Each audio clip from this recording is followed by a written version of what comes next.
shake your dreams from your hair. I'm already there, right beside you. So please, don't hide, just say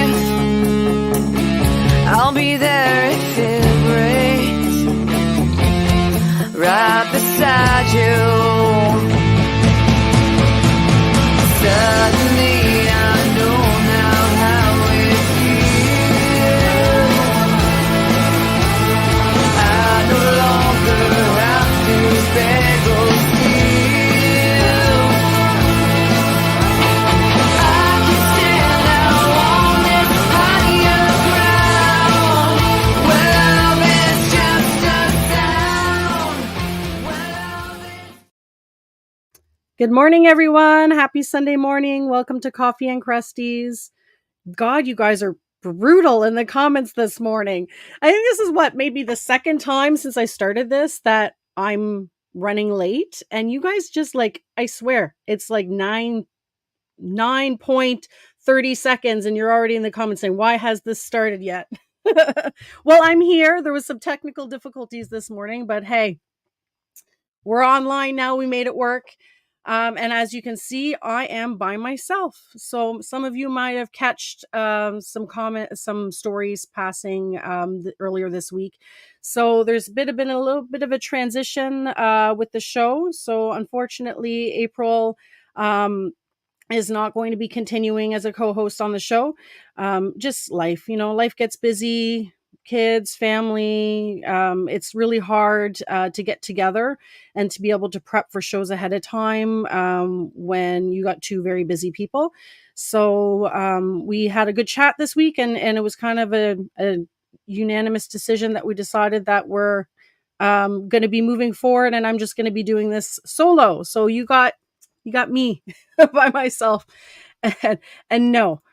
April is not transitioning. That's not what I meant, fat man. Come on, Chris. Starting with the jokes early this morning. No, so yeah, so she's still my Cresty bestie, so she's still doing her stuff and she still has the geckos going on. But just, time constraints. And as many of you that do YouTube stuff and that are doing some online, either doing podcasts, I know there's quite a few of the lamest crew in the chat today. Know how time consuming it is, and it is busy. I mean, it's easier when it's live unless there's a little bit of a technical issue that happens. But aside from that, it does take a lot of a time. And yes, I did say that she was transitioning away from the show is what I meant. So thank you for catching me on me misspeaking this morning. So let's see. I guess the one positive thing about showing up late is that a lot of you, I'm actually quite surprised how many of you are in here giving me a hard time, because it's tough having an early show on a Sunday morning because not many people want to get up. You want to sleep in, and when there's, summertime and things going on the weekend.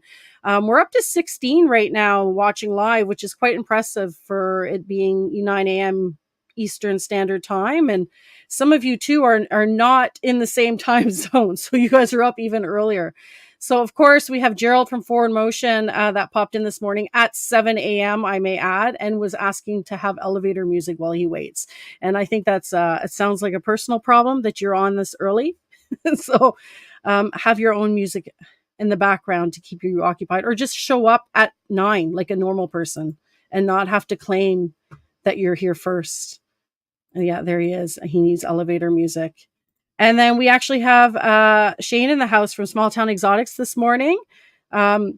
He's part of the 50 Minutes of Lame, and most of you know I did the 50 Minutes of Lame this year, and I'm going to be campaigning in the fall for the contest. And he's one of the judges, so I'm trying to pull some favoritism on my corner here. Just kidding. And then I have Shauna in the house. She's a big supporter. Hi, Shauna. Good morning. Paul's in the house. He's the one that won 50 Minutes of Lame last year. And he's on the Lamest Chat tonight at 7. So the pregame show before the Fat Man's podcast this evening. And then we got Fat Man in the house. Sin, what's up? Thanks, guys, for showing up, this morning. And East Valley. So this is Chris. Morning today, Chris.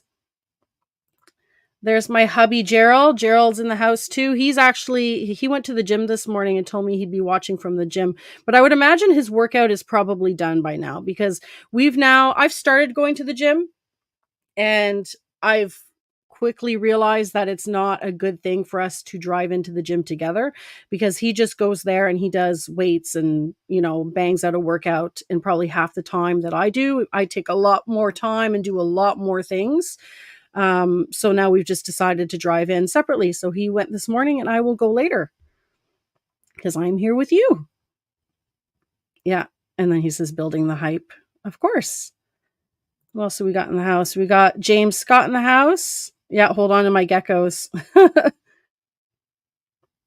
So a lot of awesome people joining us today. Just going through. Now I'm just passing all of you guys that are giving me a hard time in the comments. But I do appreciate you all being here. There's Natty Micro Pets. Good morning. And I think that's all we have for shout outs in the comments for now. So yeah, I think what we'll do, it's a bit of a different format, and our guest today, as you know, is Robbie, and he's going to be popping in for a longer chat today. So we have a new segment, but before we do that, I'm going to pop in the tea time. So let's get started.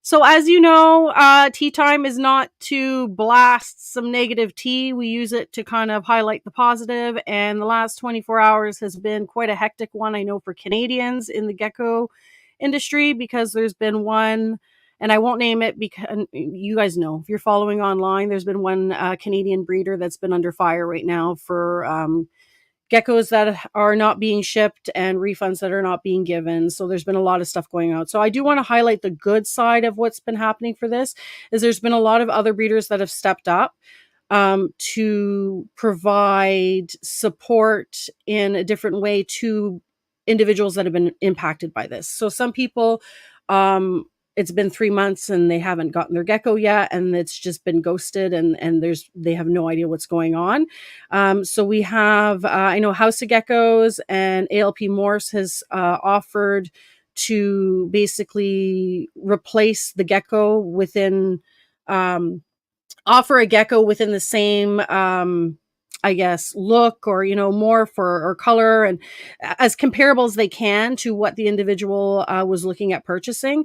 That way that they don't feel like they've lost out on the money. So there's a lot of people who are stepping up and offering to at least offer some geckos. I know that I think Exquisite last night was saying that they were looking to do some fundraising for individuals who are in positions that they're not looking to get a gecko, they're just looking for a refund.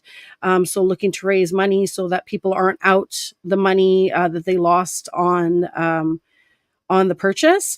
So I just want to highlight a lot of the good that's been coming from the community, that they're really pushing to help people who are stuck. I mean, you're making a purchase, you're excited, wanting to add a gecko to your collection, to your breeding, eventually to your breeding program. And it's very upsetting when you find out that you might have lost your money, or that you're not going to get, the animal that you were hoping to get. So it's kind of heartwarming to see that people are stepping up. And I woke up spicy. Thank you, Chris. And I meant to bring this one up, but you popped up at the last second. Ball python people wouldn't do that. So, and that kind of reminds me. So there was some drama that happened with the ball pythons this week too, where there was the sunset clown that went missing at the expo. Which, glad to see that it's been returned, but I can tell you, like, you gotta watch sometimes when who you're working with, and who you're supporting, and who you're associating with, because sometimes, it's saying now that it's a joke, but I'm going to keep my mouth shut on that one and just talk about the gecko situation. I think the boys at the Lamish Chat are going to have enough to say about that at 6. So you got to tune in there to hear more about that. But yeah, so really good to see people come out and support. And, you know, and it kind of gives, it instills a lot of hope for people like, you know, that have been getting a little negative and down. Oh, yes. Sorry. At 7. They're at 7. The time 7, not 6. EST. Yeah. And so it's kind of nice because I know it can be tough. And then when you're working with certain people that make a negative experience, it can sour really quick. And then you see a lot of people that want to, you know, jump ship and get out. So it's kind of nice to see that some people are wanting to offer help and help each other and kind of, you know, bring that positivity back into the community, which is really awesome. So that's it for tea time. Not other than that, I mean, that's been taken. That and honestly, all the ball python memes with that sunset clown have taken over my feed, and they've been absolutely hilarious. And I hope they don't end too soon because I've been getting a pretty good laugh at all these memes. So we have a new segment now because the espresso segment was more for smaller breeders coming on to talk about what their favorite geckos are that they have added to their collection that they want to, and what projects they want to work with. And it's meant to be more of a shorter segment on the show. But now I think we're going to expand to have, you know, some bigger names and some people with much larger collections on the show that have a really good knowledge base that they can provide information and some insight to everyone. So we're doing Learn a Latte because we're keeping the coffee theme. And I know you guys are going to think it's cheesy, but hey, I'm going with it. So this is the new intro for it. And I'm going to be bringing on Robbie.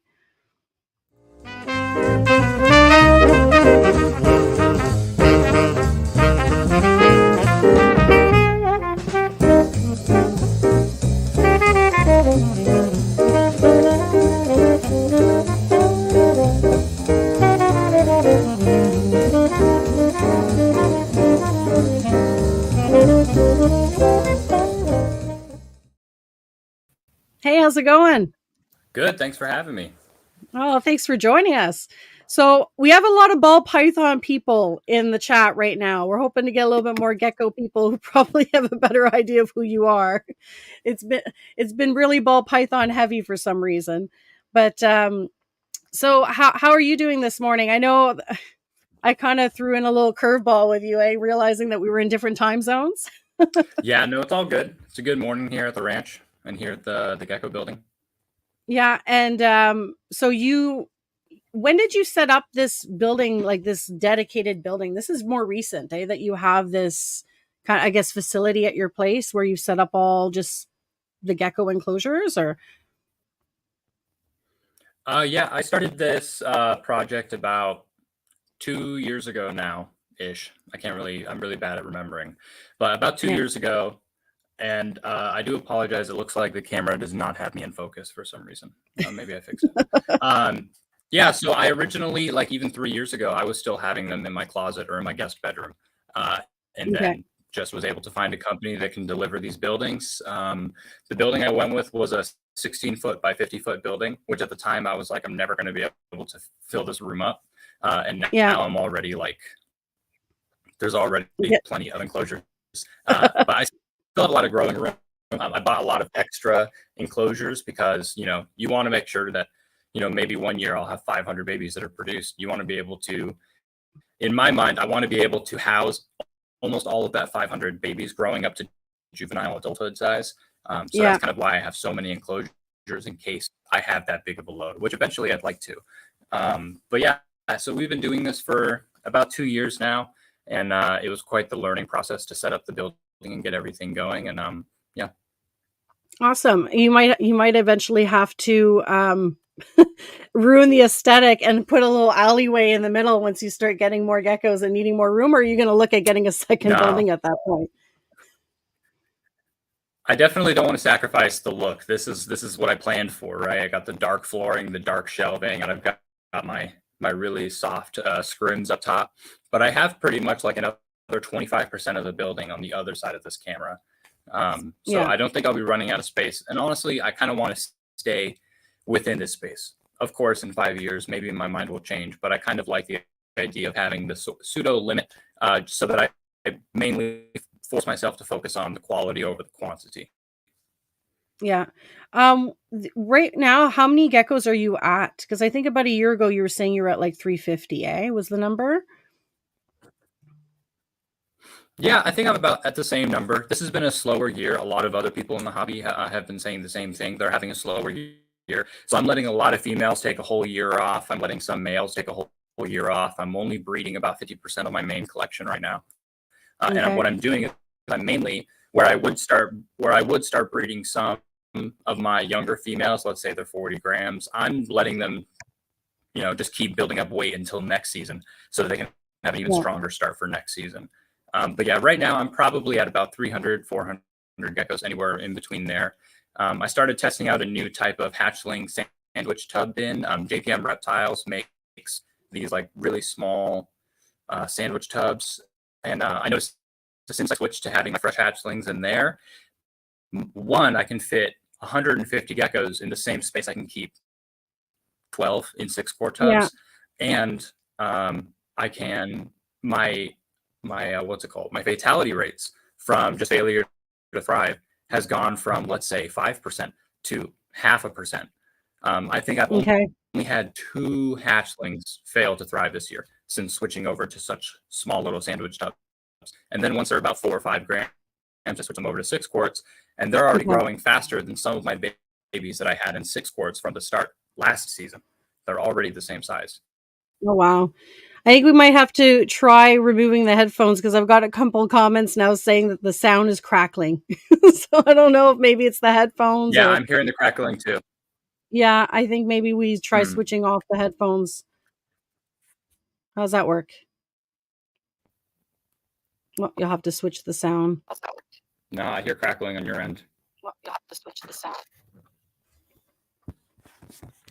And now there's an echo. Hold on. Well, let me kick us both out. Sorry, everyone. And we'll see if maybe there's yeah, because now there's an echo. Hold on.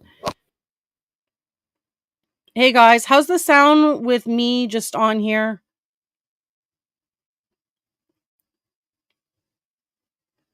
If anyone in the chat can just let me know if the sound's crackling on my end, or I just want to make sure that the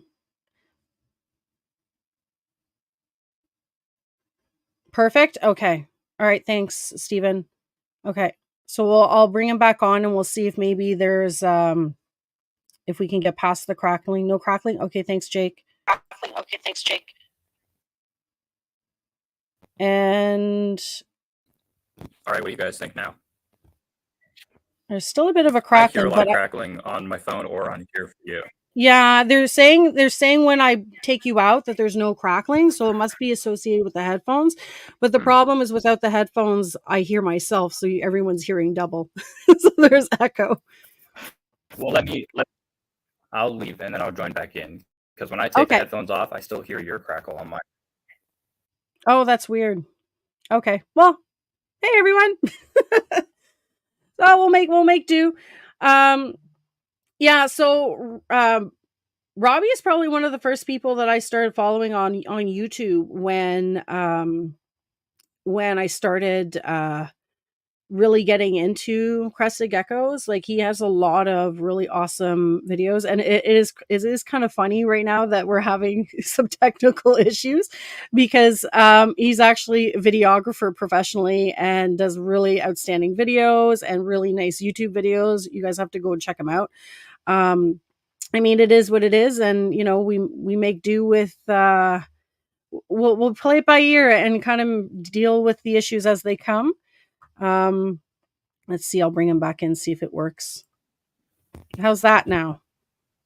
I still hear a lot of crackling on your end. Yeah, there's no crackle when I think there has to be some sort of connection issue. I don't know if maybe it's the Wi-Fi connection or something, but it's causing just the crackling when you're hopping on. I mean, we can keep going. You know, it is what it is. Make the best out of it. Oh, Don't want to hurt James has a everybody's ears, but yeah, let's pardon. figure this out. Mm, What was that? I was just saying, James popped in with a question here. He said, it's time to upgrade some bins for my gecko that are no more than 10 grams. What is a good option for them to upgrade to? It depends on where you're currently keeping them in, I would say, but Nope. but a for a 10-gram gecko, I would keep them in a 6-quart. You're gonna have the best growth with that. I keep my geckos in a 6-quart until they're about 20 grams, 25 grams even, because I Mhm. noticed that whenever you do switch them over to a bigger tub, they're gonna drop weight really quick from new environment, exploring, not eating food. Then they'll start putting the weight back on, but it takes a little bit. So I often will keep a gecko in an enclosure until they're pretty much too big for that enclosure, then move them over, and it makes that transition period go a lot smoother. At 10 grams, I wouldn't worry about upgrading them from a 6-quart. Yeah, and like I find too, I kind of agree with you on that one. Like I find if I move something too big too quick, that they definitely lose that appetite, and that drive to want to eat. And it's kind of like a fine balance. Like some of them they grow really, really quick and you can upgrade to something larger. Um, but some of them, like I know most of mine are a little bit more picky, and I don't want to switch them too quick. Yeah. And so you have like with these you went with the container store, eh, for all your containers, like are there different Yep. sizes? Like how do you sort that out for the Mhm. different sizes of geckos that you have? For the full-time breeder adults that are like 50 grams plus, they are in they're just, it's called the Like It container store tubs, stackable tubs. Okay. Like It is the name. The standard ones I keep all my full-grown adults in is a 12 by 12 by 18 size. So pretty much the standard recommended size for an adult crested gecko. And Okay. then my small or my juveniles to large juveniles, I keep them, or subadults, I keep them in the tall narrows, which they're only 6 inches wide, but they're 18 inches deep and they're 12 inches tall. Okay. And so I find that that's a good middle ground, because then they can still climb and they have space to be jumping and doing all that stuff, but they're not wasting all their energy trying to explore, and they're not not able to find their food. Their food's really easy to find. And I keep them in the tall narrows, which are the ones that are behind me. I keep them in there till they're like 40 grams. Then they move up into the full-time 12 by 12 by 18s. If it's a female's first year breeding, I'll often move her back into the tall narrows because it helps Mhm. her maintain her weight. Because that first year breeder female is going to lose some weight. She's not going to be able to divvy the nutrients properly. She may prioritize the eggs over her own health. So I find having them in a smaller enclosure allows them to have a much more successful first season, not even in Yeah. terms of production, but in terms of keeping their weight on. And then I also will transition my 20, 25 gram geckos into the tall narrows, but on paper towel so that I can still feed them bugs. Okay. Awesome. James says you have a gecko on the run, and I honestly just noticed it now. Is that a gecko on the back? Yeah. At least they're easy No, to that see, is eh, my when you friends. have walls like that. Yeah. My friends over at Geckos Anonymous, they make these custom plush ones, and so I have it like velcroed on in the back. And every time someone's Oh, like, "There's a okay. gecko out," yeah, That's awesome. Was that the same one? Because when you did Gecko Pod, you had there was a gecko on the microphone, and I was trying to figure out. I'm like, why is this thing so still? Like, is that this? It was a plastic gecko too? Oh, it was a real one? no, that No was a real way. gecko. No way. Yeah, Because I yeah, was she's like very watching it, calm. and I look back, and I'm like, did it move lower? Like that has to be a real gecko, right? But it's so quiet. Yeah, mhm. Yeah. They're real geckos. They just you have them. They just kind of sit still for hours. Depends on the one. I have some that go bonkers. Yeah, you could yes. not Some are just hang up psychos on the and hang. other ones. It's interesting because whenever I do local shows, everyone that comes to my table is like, "You have the calmest geckos. You must handle them all the time." And I'm like, I've never touched them. Like I don't. I have too many geckos to be handling them all. I handle my favorites, so maybe 10% of my collection, but for the most part, I'm not holding any of them. So I guess mine are just healthy and happy, and they feel Yeah. confident when little kids are holding them at the shows and stuff like that. Are you on your phone? Are you on Wi-Fi right now, or are you connected just to like the cell connection? I am on my 5G because Okay, my that could be Wi-Fi doesn't reach what my the Gecko building. okay, because I wonder, yeah, because the connection it just sped you up really quick, so I'm wondering if it was just the connection of where you are. Oh, did it? I have full Yeah, bars, full service. I do live kind of out. I do kind of live out rurally, but I can try to be on Wi-Fi if that'll. Let's see if it can I reach. don't know if you get a Wi-Fi connection there, but I'm just wondering if maybe that's what's causing the crackling. Because I know I'm on a farm, so I know that depending on where you Yeah, are, it can kind of cause problems with a stream feed when it's live. yeah. 'Cause I remember I did yeah, for the Gecko Pod we did StreamYard, and I did this sort of same thing, but I was through a laptop, and Yeah. we didn't have any issues. But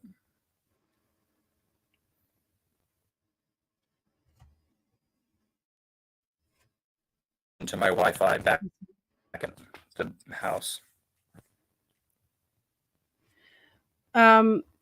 So you were really heavily focusing on triple X, and I know you were doing like soft scales. Like, is there any has has your plan kind of changed over this last year, or are there projects that you're finding that you're gravitating more heavily into, or new ones maybe that you've picked up that you're deciding, hey, I want to start working with this?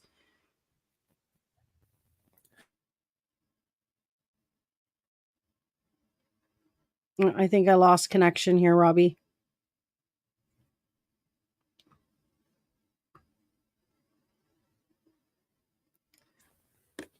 Well, sorry for the technical issues, everyone who's watching. You're back. Did you hear the question?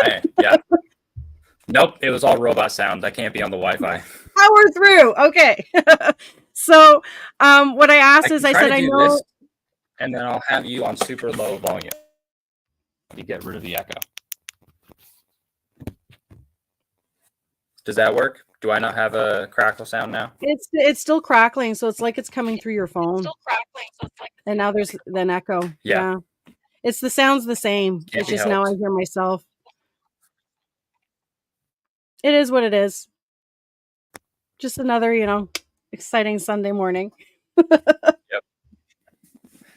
Yeah, and I don't have my Um, laptop. I was so excited to try and have my real camera set up and everything. You'd think that, an $8,000 camera would make it really easy to set up everything, but it makes everything more complicated.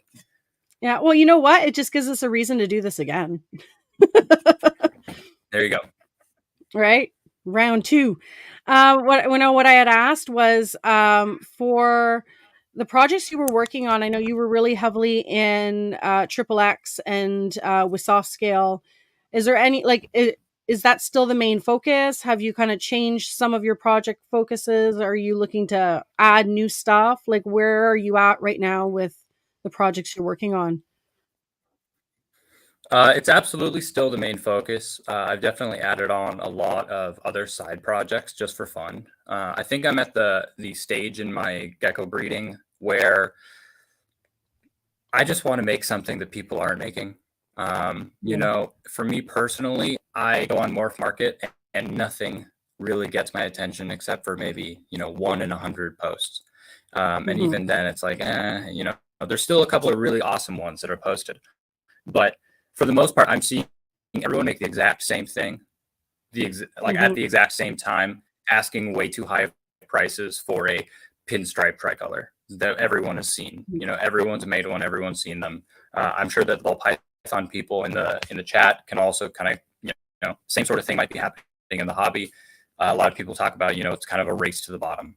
But what I've just noticed is that there's just a lot of monotony in the gecko breeding world where a lot of people are making pinstripe tricolors or trying to make really like the white stuff is a little harder to do, but I'm not very intrigued by an all white gecko. They are Yeah. pretty, and I do have a couple that I try to strive for in my collection as a project, but I want colors, I want vibrance, I want something funky, I want cool looking things.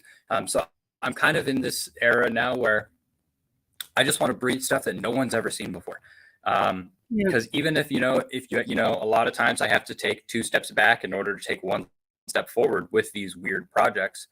But I'd rather be doing that, because then even a 6 out of 10 gecko, but it's something no one's seen before, is going to be a better sell than something that's an 8 out of 10, but everyone's seen before. You know what I mean? Yeah.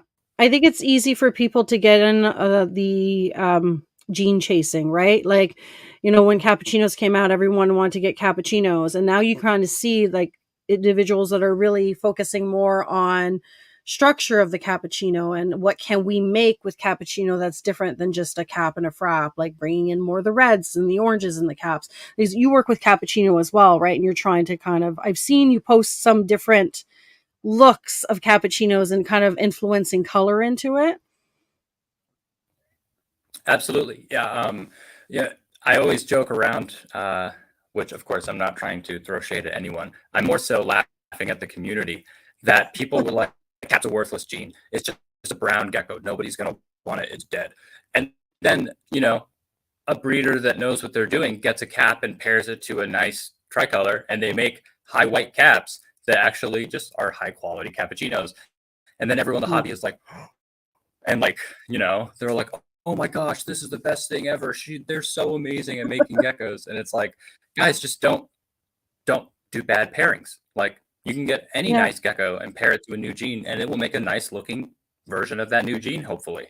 Granted, like my first season working with cappuccinos, I only, out of like 80 offspring, I only made 4 cappuccinos. So that's 50% chance to make a rough cappuccino. year. 80, yeah. And then I made 2 fraps.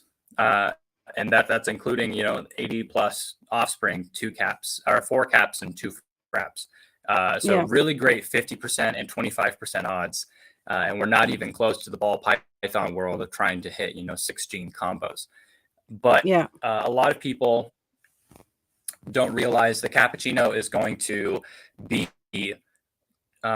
almost as or just as influential in our hobby moving forward as lily white. And lily white is like I think a lot of people are also very spoiled when it comes to, and I'm talking about the Crested Gecko world. The Crested Gecko people, the community, we're very spoiled in what we think a gene is, because the first real gene that was exposed to the hobby was lily white and xanthic. Yeah. 2 indisputable, very obvious genes. But then something like I mean, it makes it very clear that like that's not a gene. Yeah. Yeah. Sorry. And makes so it people. There's a delay. I'm sorry. It's the delay. You can go. I was just gonna say, it makes it very clear. Like when you look at xanthic, you're like, it's clearly a recessive gene. It makes it very easy how you can work it in. The one thing with xanthic that I would like to see it worked more into like, and maybe there's some people that have been doing it, but I haven't really seen it posted a lot with the stuff I'm following, but like high white, Harlequin, like, when you're looking extreme, triple X, like to see, because a lot of it right now is really heavy phantom, right? Phantom pinning, broken pinning, and you don't really see much white pattern or anything unless it's with lily, right? So to kind of see if there's any way to kind of work that in, I'd be interested to see how they're going to evolve, I guess, with what you can do. I mean, it's going to have to be generations and generations of trying to get phantom out. And you're going to have to just hope for the odds, because, original people that worked with xanthic, not only is it just incredibly phantom heavy because we wanted to make an all black gecko, who wouldn't? But on top of that, the original people who really were working with xanthic loved Dalmatians. And so they did a bunch of Dalmatian xanthics. And so I hate Dalmatian spots, and I don't want them on my patterned animals or my xanthics or my cappuccinos or frappuccinos. And so with a project like my xanthic stuff and my cappuccino stuff, I'm having to take 10 steps back in order to take 2 steps forward sometimes, because I am having to try so hard to remove the Dalmatian gene. And the problem is that we can't differentiate the recessive version of Dalmatian and the dominant or incomplete dominant version, right? We're still not sure how it works. But I can tell you for a fact that there's a recessive one, and there's also a dominant or incomplete dominant one, because I have done countless spotless pairings where I've inspected every centimeter of the animal, and there's no Dalmatian spots. Same with the pairing. And then I pair them and they make geckos that have like 2 or 3 spots on them. So I think that the recessive Dalmatian gene doesn't have as high of a expression as, say, the super form of the incomplete dominant form. But I think that people with, and there's some people that say that they get a gecko that has hundreds of spots and they pair it to a gecko with no spots and all the babies have no spots. Yeah. There is still a chance of it being incomplete dominant and it just didn't spread. But there's also the high likelihood that what they're working with was the recessive version that led to no offspring having any dots. And you're just going to have a whole bunch of that's hets. another thing. So exactly. And so with the Axanthic stuff, is like I have a spotless Axanthic and I paired it to spotless animals and they're still making spots because it's so ingrained in it. Same with Phantom, same with the Dalmatian gene. They're so ingrained into those lines from literally 10 plus probably generations of the recessive Dalmatian and Phantom being worked into the line. It's just a part of the project. And it's going to take generations to remove that over time. I'm having that issue with soft scale as well, because Anthony Caponetto, he doesn't care about Dalmatian spots. And he's right, you can work it out.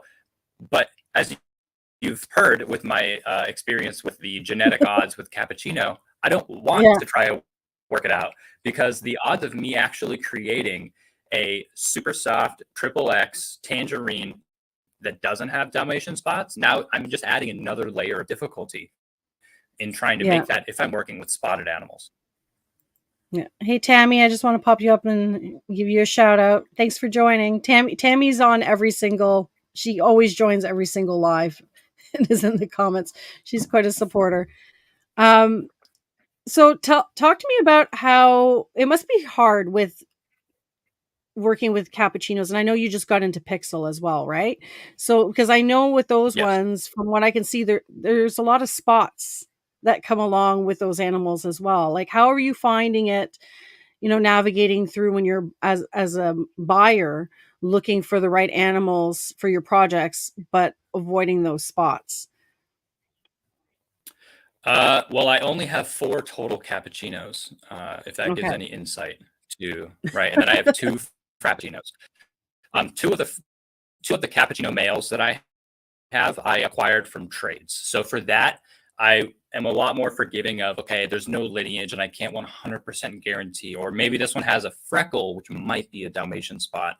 But if it's a trade, I'm much more willing to take that risk, because worst case scenario, I can post a spotted animal for my prices. Because for me, right, I've kind of dug my own grave. If I try to sell a gecko that's patterned with Dalmatian spots, everyone rags on me. So, I've already dug my own grave. I'm always selling. If I make a XXX that has 1 Dalmatian spot, it's 60% off. So what would be $1,000 gecko, I'm selling it for $300 or something like that, because I've dug that grave, right, for myself. But also it's fine because they move in a heartbeat, because other people don't care as much as I do. So I'm fine with that. But what I've done with Cappuccino is I spent years, like 2 years, trying to get a spotless one. And so I was able to get 2 spotless sub-adults. And then those are the ones that were leading my Cappuccino stuff. And then I just acquired 2 more males recently, one from Houston Gecko that's spotless. She's also really big on spots. And then one I got on a trade with the Gecko Professor. I traded him a head Axanthic for it. And it's a really beautiful male. It's actually my favorite looking Cappuccino that I have. Great color. I love the dashed pinning on it, and it's extreme Harlequin. So that male is going to breed to a couple of XXX. But I've noticed that even pairing my Cappuccinos to my spotless animals, about half of the babies end up with spots. Okay. So that either means that both of them are het for that trait, or that's the thing, is there can be a Dalmatian spot in the toe pad in between a skin fold. Yeah. Or it could be or like on the tail somewhere. Or it can be almost completely inside the cloaca. It's something that, like, you have to be so unbelievably, and a lot of people were ragging on me too on the gecko pod, because I'll say, hey, check the vent, check the ball sack, because there can be a dot hiding in the crevice and you don't know. And it's a legitimate concern of mine, because then let's say like Solomon Doors is my favorite XXX tangerine. He's leading that project. And he's made a couple of kids with Dalmatian spots, but it's only been when paired to a super soft from AC, right? A lot of Dals from Okay. that line. Or when he's paired to a cappuccino, complete unknown, Yeah. probably still going to be recessive Dal in that line. Him being from Pangea, I know that they aren't as big of a spot concern as me. So I know that they probably do too. So I know that there's recessive Dal still in my collection. And I am working for the next few years. I'm going to be working and culling off. My culling, I just mean selling or relocating. Yeah, we're not saying that he's getting have, rid of any little geckos here. No. I'm talking about, like, I breed a spotless to spotless stuff, and if I see that they make spots still, then I'm going to sell them and get them out of my collection. Yeah. Because I'm just being really nitpicky, and I'm trying to be on that level of it. Because not only do I just prefer spotless, now it's become synonymous with my brand that I don't make Dalmatian spots. And Well, I you thought about caused for a quite a joke getting ruckus into some with really that. good super Dals.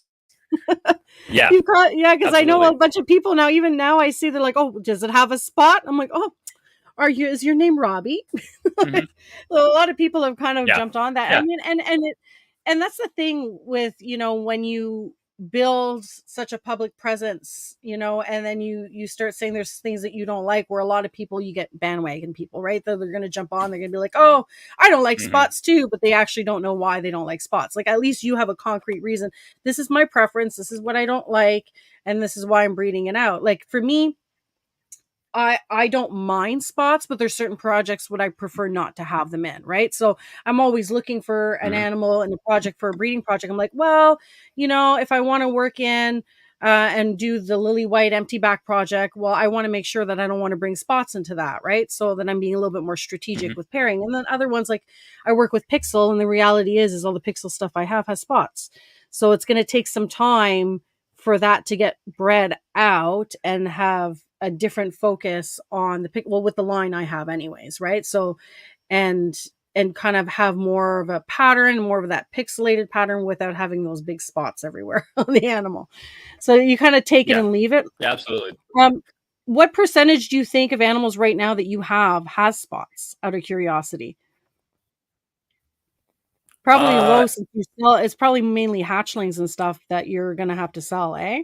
Yeah, no adults have any. And if there are, it's maybe 6 geckos, Yeah. maybe 6 And that and I've for made, the hatchlings that has Dal spots. and for people that are listening, just to clarify, there's nothing wrong with spots, because people are gonna come at me in the comments. Yeah, there isn't. It's just Yeah, I can give it's a that full spiel, preference. right? There's nothing wrong with it. Yeah. Yeah, And at the end of the it's like day, the it's banana gene in ball pythons. yeah. Sorry, go It just ahead. kind of is a thing. It's there. It's like the banana gene in ball pythons. There just is, those polka dots, those Dalmatian spots. But the way that I look at it, unless it's a phantom, a perfectly patternless animal, the way that I look at it, like when you have a lily white, right? This is one of my most beautiful geckos, Moonshine. And she has incredible pattern, and she has so much of this perfect white. Well, the Dalmatian gene is as if you saw this and you dipped your fingertips in ink and you went like this. Yeah. Right. And so now the Dalmatian gene can't be covered. It is on top of any layer of pattern so far, right? So no matter what, if it gets into a project, it is always at the forefront, and it's in the spotlight no matter what. There's nothing that you can do to try to hide it. It always takes over the entire picture of the animal. And so I think that takes away the spotlight from the work that I'm trying to do. And so it ends up detracting from the animal for me. And it gets a bit tough sometimes, because sometimes they come out so much later. Like, I have a lavender tangerine lily white female, and she just got one spot on her crest on the white at 30 grams. And then you sit there and you're like, oh, why did this just pop up now? Right? Because it happens. And I don't know, maybe you know more about, is there a difference? Like, is there beauty marks that are different than Dalmatian, or is that just something that happens in certain traits of Dalmatian where that pops up later? Yeah, there's 3 different types of these blemishes, let's say.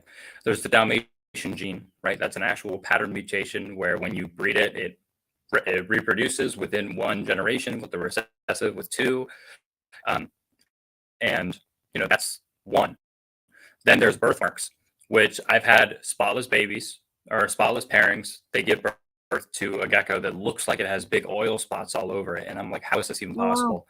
But when they're fully grown up, they don't have any Dalmatian spots. So that is what we refer to as birthmarks. Then there's freckles, which the differentiation between a freckle and a Dalmatian is kind of like the difference between a freckle and a mole for us, right? Mm-hmm. Yeah. So a freckle is just like a little splotch of brownish tan pattern that isn't necessarily a black, black as night dot. So a Dalmatian gene will not fire down. That's the main differentiation. So if you want to know if something's a freckle or a Dalmatian spot, Dal won't fire down. It'll always be pitch black. While a oil spot will kind of fire up and down, but a freckle will fire up and down completely. It'll be brown when it's fired up, and then fired down, it's like a really light tan or even not visible. Gotcha. No, that's awesome. Some little knowledge to share with everybody.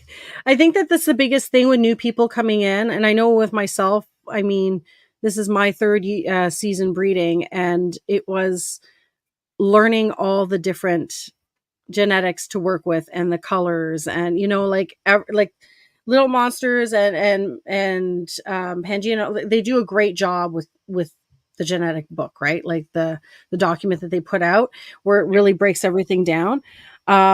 But it does take time. And even I got the soft scale from you, and we chatted about soft scales. Like, well, how do you see the difference between like a super soft or a soft scale? And now there's a whole new thing that came out on that with research too, right? So it makes it a little difficult, because like with ball pythons, you got shed testing. So if it's not sure, you for the most part, depending on certain genes, you can send it off and get it shed tested and get the certainty if there's a head or if there's a certain gene present, right? With geckos, we're not there yet, and there's still so much to learn with the genes. So you're working with Pixel. Have you started any pairings with Pixel yet? Are you still in the grow out phase with that, or?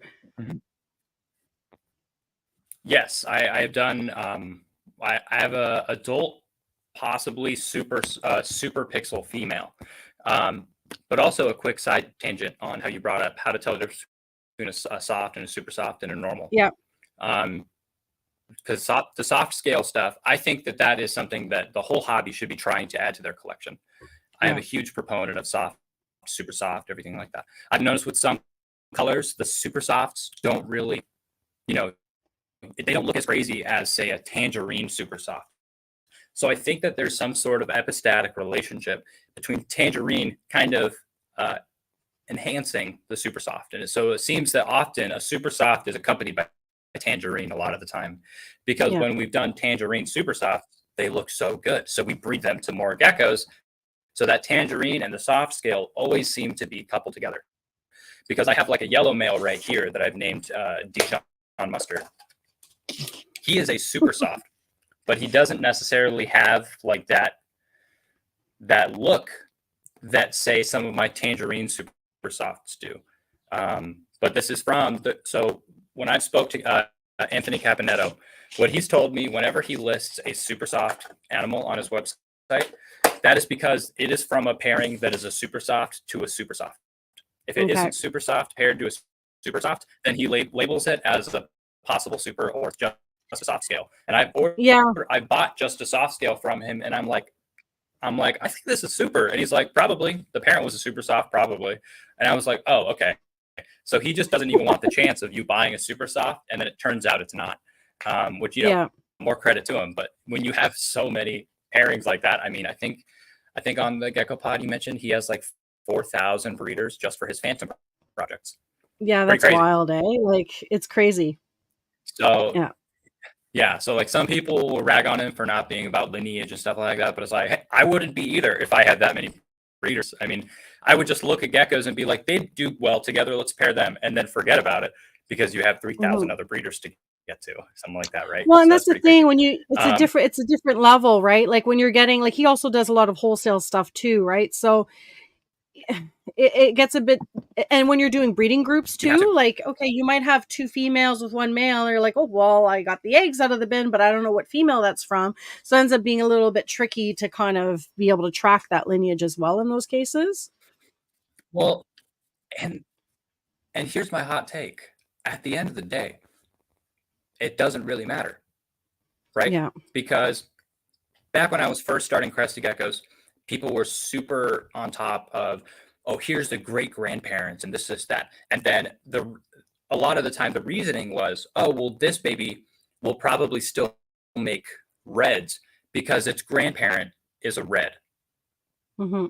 But people still were, and me included, when Little Monsters, which now I do a lot of work with Little Monsters, when he released his findings that Phantom was recessive, everyone was up in arms, and including me. I was like, oh, who's this guy? Blah, blah, blah. But then I looked at every single pairing I've done where I made Phantoms, and I'm like, oh, yeah, that's exactly how it works. It does work exactly like a simple recessive. Yeah. And same thing with reds. A lot of people don't think that red is recessive. While there is still the 1% chance, or the one odd pairing where you do a red to a red, and they make, say, a lavender. This can be accompanied to genetic leaking. This can be accompanied to most likely to a gene that we don't know about or haven't really put our finger on that is overriding in those pairings. Something else. Maybe it's Phantom. Maybe it's a gene that we don't even know. Could be margin, right? All these other things. The problem is that a lot of people that got into the Crested Gecko world are not like ball python people, where with ball python people in the last 20 years, are very, which of course, right, I'm an infant in terms of ball pythons. So anyone that's a ball python person, please correct me. But anytime there's something new, I feel that everyone isolates and starts tracking it, treating it like it's a gene until proven otherwise. Right. Well, they label them as dinkers, right? They're dinkers in their collection. And then, they try to work out and see, how it's going to work within and interact with the different genetics. Let's pair it to a normal and isolate it and so on. Like my husband does ball pythons. We have his and her reptile room. So those windows are into his ball python room behind me, right? So it's, it's a whole different ball game when you get into there. Whereas with geckos, I think that it was very late in the game that people really started wanting to ID different traits and genetics. And because of that, there's been so much stacking that now, it's tough to try to figure out how certain things work, right? And unless you're just going to start putting it to something that's just completely basic, but now good luck trying to find something that doesn't have something in it, right? And Gerald says, does the animal look good and does it have good characteristics? Cool, breed it. And that's the thing, like some of the nicest stuff that I have here, I have no lineage on it, right? And I'm just like, it's a really like the colors are nice, the pattern is nice, the structure is awesome on this gecko, and I don't care if I know the parent or and you just hope that you pair it to something that's not related, depending on who you bought it from, right? So and it really does end up being pretty simple too, in terms of like how I think that the more experienced breeders do approach it in a simpler way. Like this yellow male that I got, right? That's super soft. He's kind of he's a more dull yellow. So I don't have lineage on him, but what I can do is, okay, so he's got margin, he's got some really good white patterning, and he's a yellow base. He probably has some Phantom in him. That's why he's dark yellow. Okay, so how can I try to work with that? Oh, well, let's pair him to some bright Phantom yellows that I have that have barely any melanin in them. And then hopefully I can make brighter versions of him in the future. He's got great head structure. He'll improve the head structure on the females that I'm pairing him to. And, just approach that way. Or I have this other yellow female. She's a bright yellow, but she has even brighter white pattern. Okay, I'll pair them. And and that's really just what we try to do from this. But originally, the people that got into Crested Geckos, I feel that the difference between the ball python world and the Crested Gecko world, right, is that a lot of people in the Crested Gecko world start breeding because they wanted to get their gecko a boyfriend or a girlfriend. And people that are in ball pythons that wanted to start breeding were more business oriented, or were actually trying to like, oh, let's work with this thing that might be a possible gene, and then I'm going to isolate it. I'm going to pair it to a wild. It also helps that ball pythons have a wild type. Crested Geckos don't. Being polymorphic, there's so many different wild specimens that have such a variable pattern. There's tigers, there's phantoms, there's Dalmatian, there's partial pinstripes, there's flames, all in the wild. And I think that comes down to island syndrome, right? Where there wasn't many predators besides crows and other geckos, pretty much. That they are able to have so many different types of colors, and they fly under the radar of Mother Nature's, hard reset. With ball pythons, I think that they have a lot more possible predators. So, nature has deemed one thing can survive. There's, of course, still the anomalies, but they don't necessarily replace the wild type, right? Like there's in ball pythons, they can still import export, and they find, wild ones that like, oh, that's how I think I'm not a ball python person, but like how was banana found? Was it in a collection? I know that I've heard of exanthics being found, or Dave Kaufman found one that's like green in the wild and imported it. Yeah, I know Pied they're was still found finding wild. anomalies.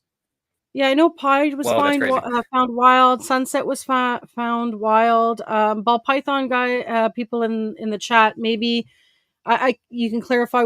I don't know if banana was found in the wild, or if it was. I thought it was produced, and I think albino was maybe found. I think it was produced. Yeah, and the thing, that's what I might be thinking of.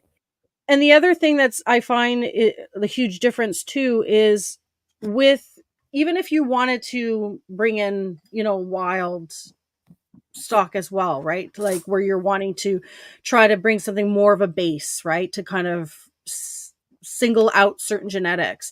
With ball pythons, it's a lot easier because you're not really worried about structure. Whereas if you do that, then you're going back to square one, because then you're getting the structure of a wild animal, which is nowhere near the evolution of where we're at now in structure within Cresties, right? So then you're looking at having to work and build that structure up again. Go ahead. I do have the original book, the Crested Gecko Coralophyciliatus book, that was posted by Alan Rapashi and the people that originally went and imported all the geckos. And there's a picture of a wild gecko with a head better than most people's collections. Really? Wow. So it was still, So it is possible. A wild specimen. They're out there. And that's the thing, is that because they're on an island, islands had their own set of rules compared to the rest of the world. They, things like a tortoise that's this small can grow to be 300, 500 pounds. Or a gecko can decide to be this big, or it can be this big, and they can lay eggs communally, or they can, there's just whatever kind of everyone locally agrees on ends up becoming that ecosystem because of the limited predators. If it's a good case, like the kiwi in New Zealand, I believe it's New Zealand, lost the ability to fly because there wasn't a need to anymore. And things like that. So, and same with the Galapagos Islands, they have very specific things. Island gigantism, the tortoises were able to get so big, hence the gigantic Galapagos tortoises. Parrot banana ball pythons found in Africa in the 1990s. Whoa, that's crazy. How crazy, how far they've come with that, eh? And like even like just even the spots with banana, like you were mentioning before, like banana, as they age, they get more spots. But then when you're stacking other genes, depending on the gene that you stack on it, will remove those spots as well. And they're always working on, like, you have new genes that are going to come out.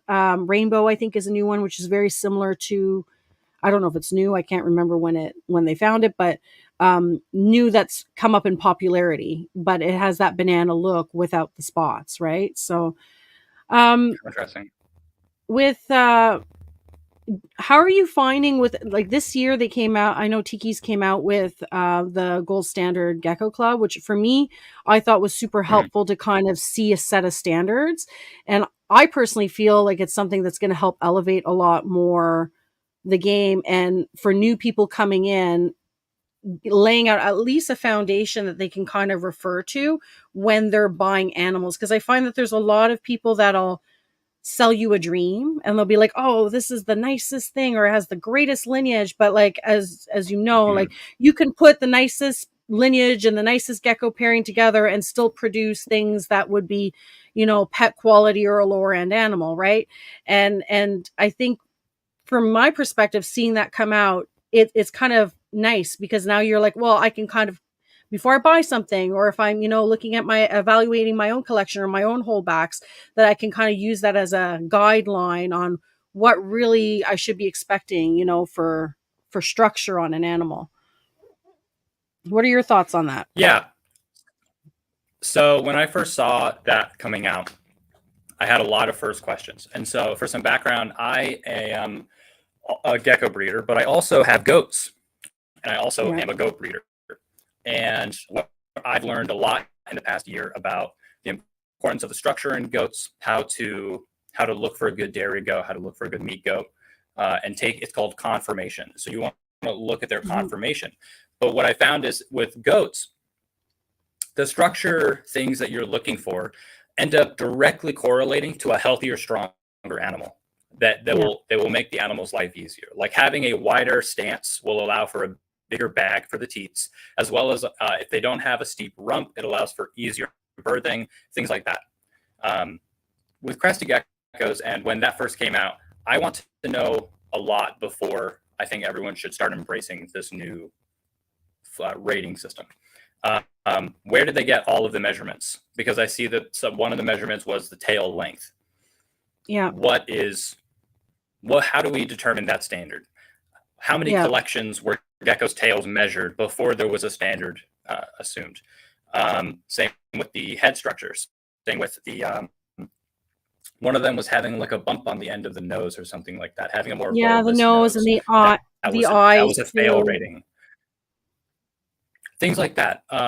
So while with goats, right, like I was saying, I'm so about structure, and that's another reason or another thing that I've been taking into account from learning so much with the goats. I'm learning so much in that area, and the problem with a lot of goats is that they're having that real bad bottlenecking in really high-end lines. But on top of that, a lot of goats that are being made by backyard breeders had terrible structure and leads to an unhealthier animal in the long run. Yeah. So I'm trying to get ahead of the curve and really focus on structure and really hardcore. Like if a gecko here just doesn't have the muscle density that I like, I get it out of the collection, or I don't breed it. If it doesn't eat bugs as readily as others, I don't keep it in the collection. I only want animals that are going to have those features. But so most people will look at color, pattern, and some structure, but look at the attitude. Look at their hunger level, their prey speed of growth. Those are all things that we can start selectively breeding as well. And also how good is their first season? If I have a female that's like a 6 out of 10, she's a nice red portal. Her first and second season, she's laid nothing but pearls. She's maintained her weight perfectly. I'm keeping her forever because she has really good genetics, or she has something in her that is allowing her to be really good at breeding. And she usually I've had some girls where I've given them 3 years to breed, and it's either half of them are fertile, they're always rough, they never lay pearls, things like that. Which kind of leads into a whole different topic of now I've kind of stopped buying adults from 99% of people. Okay. Because for the most part, if you buy a young one, then you can figure out if it's going to be good or bad. But I think the majority of the time, if someone is selling an adult, they're selling it because they don't want it, right? Why don't they want it?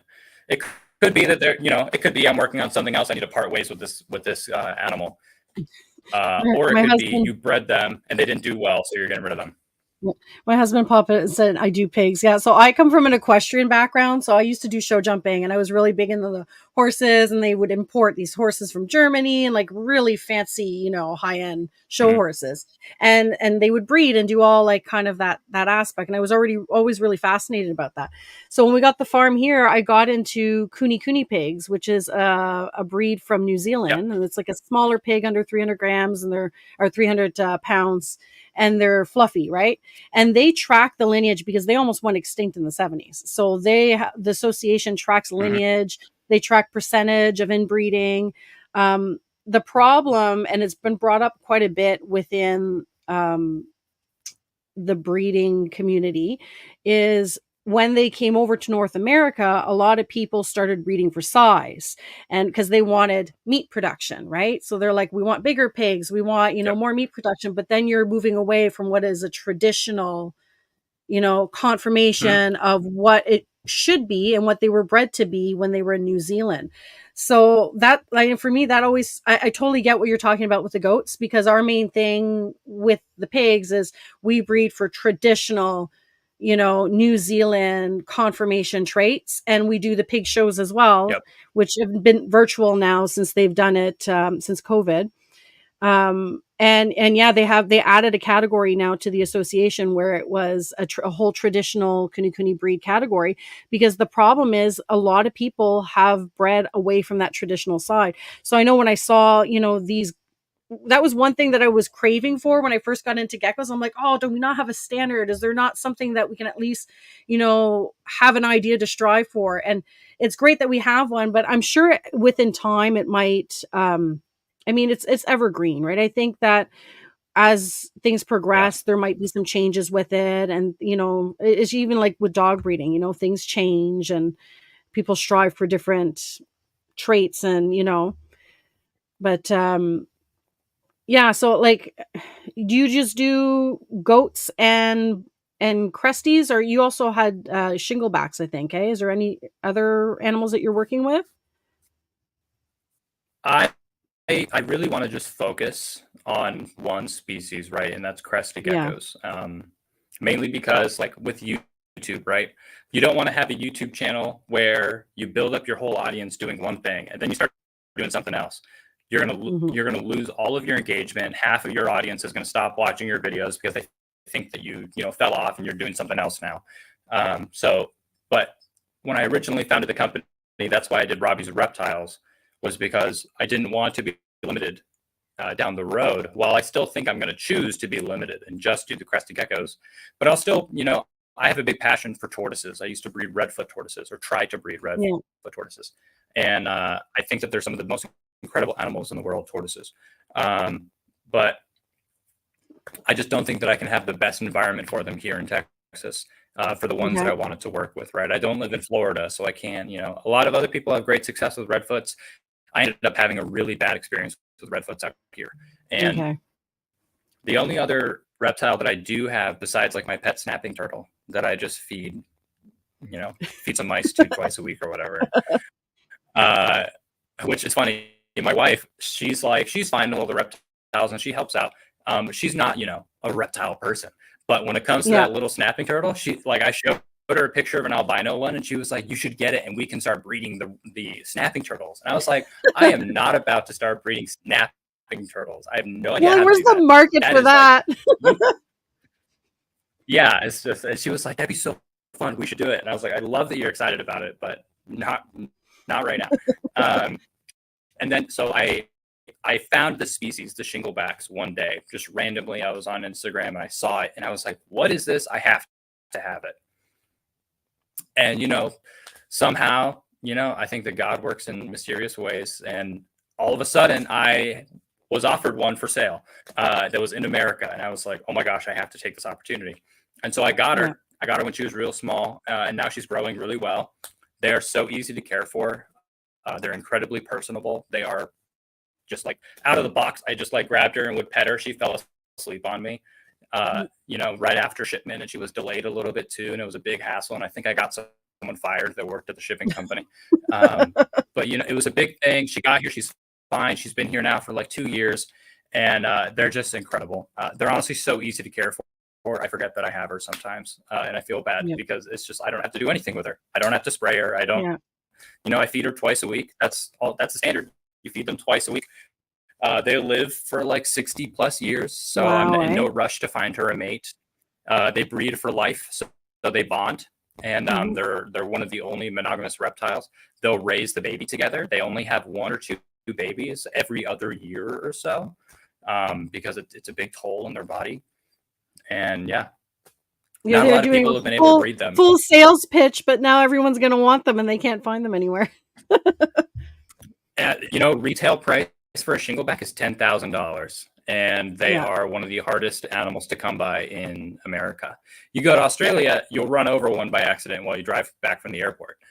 But if you are, anywhere else in the world, it is the most hard to find, impossible to find reptile. And it's a very reclusive world of the community of shingleback breeders or people that even have them. Yeah. When I first got mine, I just was randomly emailed one day and it was like, welcome to the club. Like the You're day that I in. got Here's mine. your I membership was like, I don't card. know who you are. Like, I don't know who you are. I've never heard of this person. And it's just, they know. I don't know, but they know. It's a Yeah. very it's the people that have them, they probably have a lot.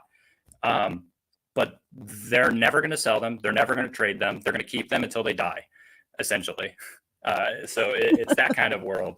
I feel like mostly it's like older, old school reptile people. Okay. You guys have like, monthly meetings where you're going to take it, a little FaceTime meeting outside with your cigar, be part of the Shingleback Cool Club. No, I'm not in the community at all. I think I'm probably in the outskirts because they know that I have like a social media presence and I actually am, trying to be on social and stuff. That whole world, no social media, no nothing. You get the individual's home phone number if you want to contact them. Yeah, the Illuminati. Yeah. Well, we're hitting the hour mark, but I want to pop up some pictures that you sent me of your top 5 geckos, because I know we usually do that when I bring on breeders, and we've had a good conversation about little learning different things. But I thought that we could give them some light too. So I think we all know this is Solomon Doors, eh? This is your fave. Yep. Mm-hmm. So tell me, I mean, you talk about him quite a bit, but what is the reason behind him being your favorite one? And what's your main goal with him and your breeding projects? So originally, this gecko wasn't even listed online. Actually, Gecko Logical, I was DMing him, and he sent me a picture of this at Pangea's table. Okay. And was like, "You might be interested in this guy. You should. Here's the manager's number. Contact him." And so I fell in love with him the second I saw him. They checked and they didn't see any spots, so I bought him.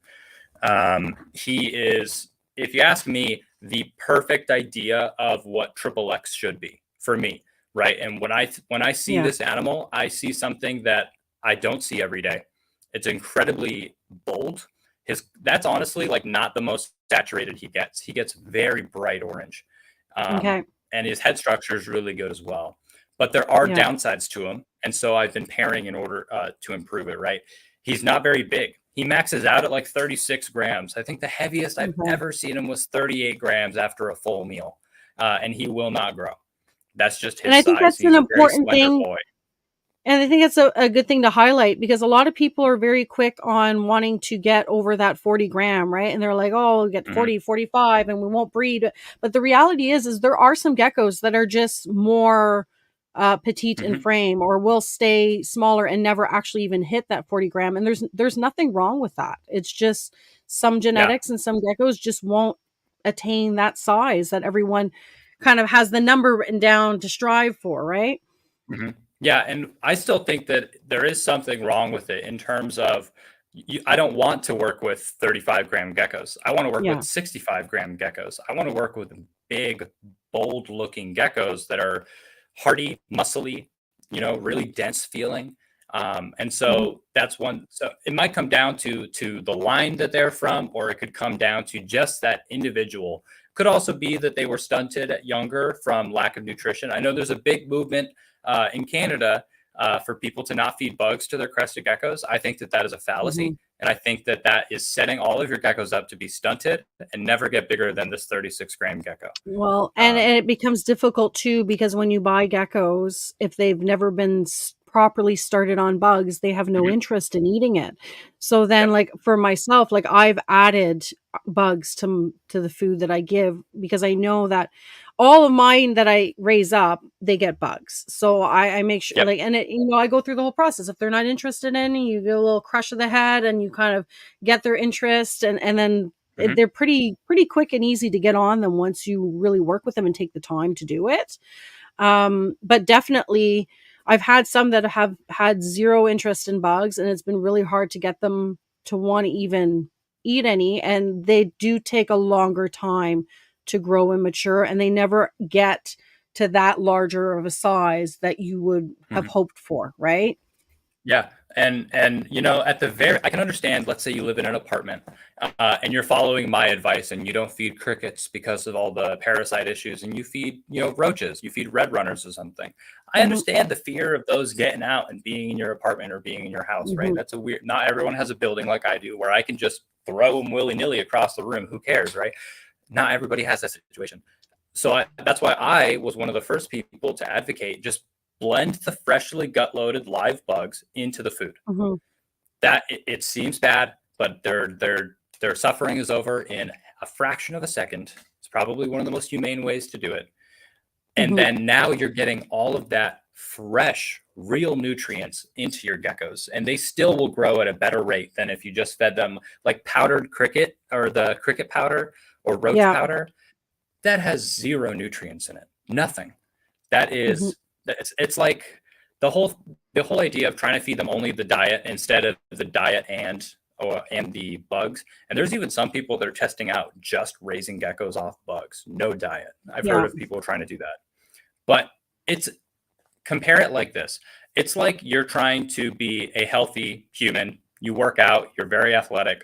It's like trying to only drink whey protein and water or Hmm. whey protein and milk compared to having a whole diet, and your protein comes from like grass-fed ribeye and organ meats and things like that. That's what Yeah. you're comparing. You're And comparing it does. a lab-made diet to like all the macronutrients, but the micronutrients and all of the vitamins and the rich nutrients that's in real food. For them, Yeah. that's bugs. Red runners, not blending crickets. He's blending red runners, but I have Yeah. blended crickets. And I can tell you, my Mhm. husband, there's no way my husband will let me bring any type of roach in this house. He is not a bug fan, and that was the Mhm. rule. So I done uh, mealworms and crickets, but we've kind of geared more towards crickets. But I do work with my vet, so I like, if people are worried about the parasitic side of it. I mean, you can still manage it. At the end of the You can. day, like you know, like we have, like I have dewormer, and I do keep up on it within the collection to make sure that I'm ahead of the game, and then you're not ending up with a collection of geckos full of worms, right? And so Yeah. I think people get a little scared of that too when they hear, oh, I don't want to feed crickets because I don't want my geckos to have worms, or I don't want to buy from someone because they feed crickets because they could have worms. And like at the end of the day, it comes down to husbandry and healthcare of the animal. And some things, don't be scared to like feed certain things because you hear something, because there's always, you know, if you're not gonna like, because in Canada it's hard for certain roaches, like we don't have access to the same stuff that you have in Yep. the States for feeders. So I know a lot of people are more cricket heavy, and that's a Mhm. huge discussion that people kind of come into. Well, I don't want my gecko to get worms, so I'm just not going to feed bugs. It's like, well, you can feed, but just keep on a cycle where you're going to deworm your collection, you know, and stay ahead of Yep. the game. I'm going to be making a YouTube video about this shortly. Hopefully, you know, I need to do a lot of more research and try to find official papers that have been written so that I can substantiate claims. But there, there definitely needs to be a resource for people to go to find out how to safely deworm. I know that I've done it in Yeah. my own collection safely with great success. And Mhm. I'll often get geckos from people, and I can just tell by feeling them. They're full of worms, full of parasites. This guy, you know, they're really hollow feeling. They don't feel very dense. And then I treat them, and then now they're 15 grams heavier. Their muscle density is up. They're much more active, and they're eating way better. And so Yeah. I think that it's not that people are bad. It's that people just don't know. And so that is something that I want to make a video on, trying to help people. But problem with doing that is, of course, you know, I'm not a vet. I didn't go to school for this, and someone could try to hold me accountable. Maybe they shoved Yeah. an entire horse dewormer down their gecko's throat and it choked on it and Yeah. died. And now it's my fault, you know, so there's a whole, there's liabilities. James, I do not breed crickets. They stink. And with my husband doing ball pythons, we deal with the wholesaler. So we get all our frozen thawed rats, and then when we have hatchlings for the snakes, we get live to get them started on food. So I just get my crickets. I get like a large amount of crickets when I get stuff through the wholesaler on kind of a schedule. And yeah, I refuse to breed crickets. I know you breed red runners and you sell them, right? Yeah, now I don't really breed them anymore because I was putting too much effort into it. And there's a guy named Okay. Aaron Pauling who breeds these so way better than I ever possibly could have ever dreamed. And so I buy them from him now, and I don't try to breed them. Here we go. Let's pop into the next gecko. So which one's this one? This one I acquired from a smaller breeder, and it was like their local breeder made them, had no lineage on them, and they got it in a trade. Okay. What I think is going on here is we have a phantom empty back margin lily white, Okay. and they're orange. And there's two that look practically identical. This one has the much more distinct stripe down the dorsal, though. I don't know what I'm really going to breed her to, but I had to get them, and I got them for a great price.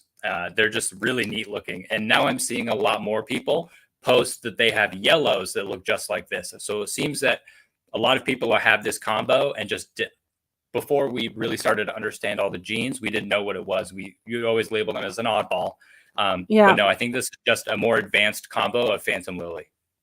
Well, and you can kind of tell the empty back in the tail because that stripe with the lily tails. Like I know with mine, I have a bunch of the, and I don't like the new terms they're using, het empty back and empty back. I'm still gonna do old school saying empty back and super empty back because I find it easier. Yeah, it's incomplete dominant. It's not recessive. Exactly. So why call it a het if it's not recessive? That's kind of my mind when I go ball python mind. For me, I'm like, it's. Yes, I would I'm love not to tell enough- you why though, because Okay. because by definition, even whether it doesn't matter if something's dominant, incomplete dominant, co-dominant, or recessive, Mhm. any specimen, any animal is either het or homozygous for a gene. Yeah. Yeah. So a lily white is het lily white. It just visually Yes. represents. Yeah.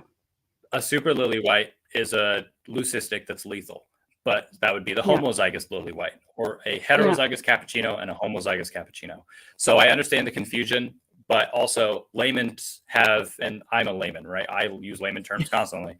we have colloquially just only referred it to recessives to make it easier. Yeah. And it's the same with ball pythons too, until Corey came in with his het red exanthic and his red exanthic, and it's like, wait, no, I was it's not about to bring up recessive. red exanthic. And then that one got all Yep. confusing, right? So, but yeah, for the most part, like I see it the same as with the ball pythons, like with geckos, is if it's recessive, I'll refer to it as a het, but that's for my own. And when I post anything, I'll put, head empty back in brackets beside empty back because I want people to know it's not the super, like, because I know I don't think I've seen someone make a super empty back lily yet. I saw someone claim they did, but then when I looked at the lineage, the two parents didn't show any visual empty back, so I don't know if it was more of a phantom lily trait that made it look like it was empty back. But yeah, all the stuff that I have here is het empty back lily white, but they have that distinct line that you can see down the tail, and then you see a line also on their stomach. Yeah, I think that the most progress is going to be made with super empty back margin phantom lily. If you can get that combo, you're going to have the most visual representation of all of those genes. Yeah. I'll show you a gecko later when we get offline because I have one of those in yellow. Oh, sweet. We'll go to the next. So what this one you showed, she's right there with you. Yeah. I'll pop you full screen so you can show her off. She is she's just my favorite. She's one of my it's a better picture.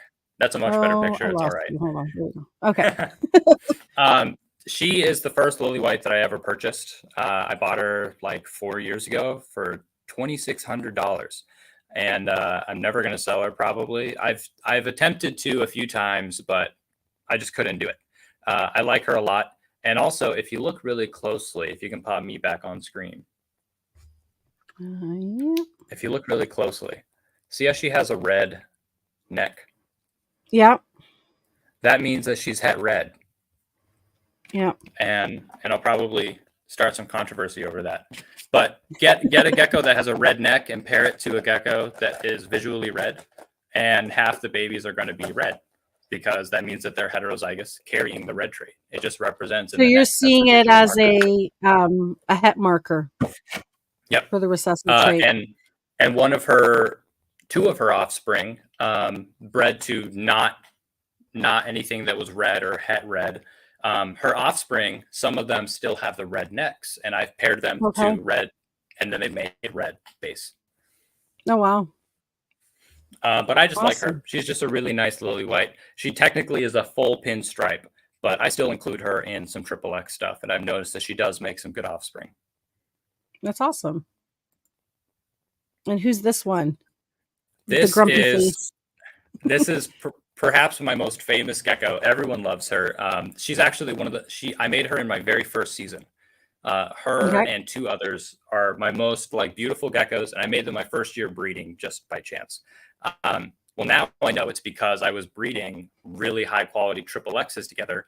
One of them was just a really old XXX, so she looked ugly at the time, but she was this amazing color beforehand. And then the other one was a not related to Pangea XXX, but a great extreme Harlequin with a lot of tiger influence.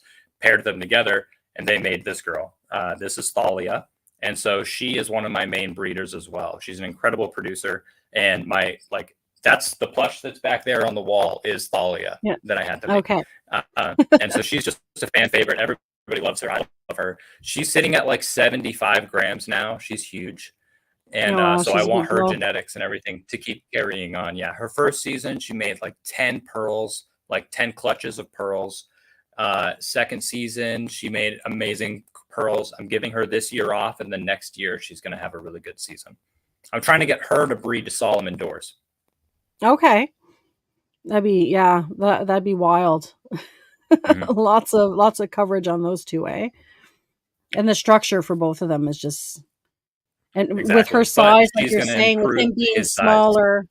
Yeah. Yep. And this is the yellow I think you were showing before. Is this mustard? Is that what you called? Dijon. That's what it was. Dijon. And this is the super soft margin yellow. And then the rest of his listing was just question marks because AC doesn't really know what's going on with his dorsal and with him. I just thought he was cool looking. You don't see a lot of geckos like this, right? He doesn't have the craziest pattern. He doesn't have the perfect pinstriping, or he doesn't have the snowflaking or whatever. But I think that he's just an incredible specimen, also being super soft. I just saw him and I was like, I got to have him. F it. I got to get it and pair it to other yellows and see what they make. Just because it's unique looking. So what's your main projects that you're going to be putting him in? Like you're saying, is it going to be more high pattern yellows or phantom yellows? Where are you going vision wise with this one? I'm going in all directions. I would like to pair him to a cappuccino and a sable down the road, see how that works. I want to pair him to lilies and try to make phantom margin lilies that are similar to him. But then I also am just pairing it. I have two identical looking pale phantom yellows that have virtually no melanin in them. They're the most pale yellow I've seen. So I'm pairing him to both of them right now because they got to 45 plus grams. They're just really yellow and really bright yellow. So he's a little bit more of a dull yellow. So I did that pairing to make him, but a more pale version, a brighter yellow. And then I also am pairing to some higher pattern yellow portholes, or just yellow, more like him, similar dorsal, but with a lot more pattern. So I'm pretty much just shotgun blasting everything I can at the wall and seeing what's going to stick. Awesome. Well, I'll be excited to see the yellows that's my jam. I love yellows. So I'll be really excited to see what you produce with that one. I'm going to flip it back. There we go. All right. Awesome. Well, thanks, Robbie. We're at almost the 1:30 mark. So I think we'll cut it here, and we'll definitely maybe come back for for a second episode once you have your laptop and we don't have crackling sound. We Yeah. can get more into like Yeah, sorry genetics about that, guys. talks and stuff. But no, it's fine. We powered through it, and actually the sound got better the longer we went. So it's not as bad right now, which is weird. It's like it needed time to wake up. It was too early this morning. It didn't want to work. So what I'll do is I'll pop you backstage, but everyone, go and follow Robbie if you haven't already on YouTube. You're on YouTube, you're on Insta, you have your own website as well. And you anything else you want to pimp out before you hop off? That's it. Just Robbie. I'm just Robbie's Reptiles everywhere. Is there a new video coming up soon that you want to kind of give a little There is. sneak peek to? I'm so bad at plugging and doing social media. But we are. I just finished up editing a video on officially. I hope the hobby uses it as a guide on how to identify cappuccinos and frappuccinos and all the visual that's markers that you awesome. can look for and how to identify them in great detail. And not filmed on a phone in my closet. It's got proper lighting and 4K quality, so you guys can really see all the detail. Awesome. So we'll have to keep an eye out for that video. Well, thanks again. I'll see you in a few minutes. I'll just pop you back in the back room. But thanks again for taking some time and, sharing your wisdom with everybody. Have a happy Sunday. Of course. Thanks for having me. Hey, everyone. Awesome show. I look forward to chatting with Robbie again in the future. And thanks for sticking with us and participating in the chat. And I hope everybody has an awesome Sunday, and I will see you guys next week. Shake your dreams from your hair. I'm already there, right beside you. So please